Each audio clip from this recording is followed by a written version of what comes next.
కరివేపాకు చక్కగా కడిగి దూసుకుని ఆరబెట్టుకోవాలండి, తడి లేకుండా. అలా ఆరబెట్టుకున్నదైతే మనకి ఏగడానికి తక్కువ టైం పడుతుంది. సో మనం అలాగా ఎండబెట్టుకున్న కరివేపాకు కొంచెం తీసుకోవాలండి. దీనికి కావాల్సిన పదార్థాలు కూడా మనకి పెద్దగా ఏం పట్టవండి. 1 స్పూను జీలకర్ర, అలాగే 1 స్పూను మినప్పప్పు, 1 నిమ్మకాయ సైజు చింతపండు, 5-6 ఎండుమిరపకాయలండి. సో దీనికి సరిపడా ఉప్పు, బెల్లం వేసుకుంటే లాస్ట్లో సరిపోతుంది. సో దీనికి ఫైనల్ టచ్ ఏంటనేది వీడియో లాస్ట్ వరకు చూస్తే మీకే అర్థమవుతుందండి.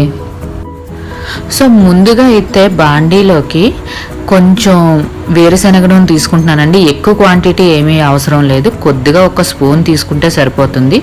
ఎందుకంటే నేను తీసుకున్న కరివేపాకు కూడా ఎక్కువ కాదు కాబట్టి ఈ కరివేపాకు అంతా కూడా మనం ఈ నూనెలో బాగా వేపుకోవాలండి. ఎలా ఏగాలి అని అంటే కనుక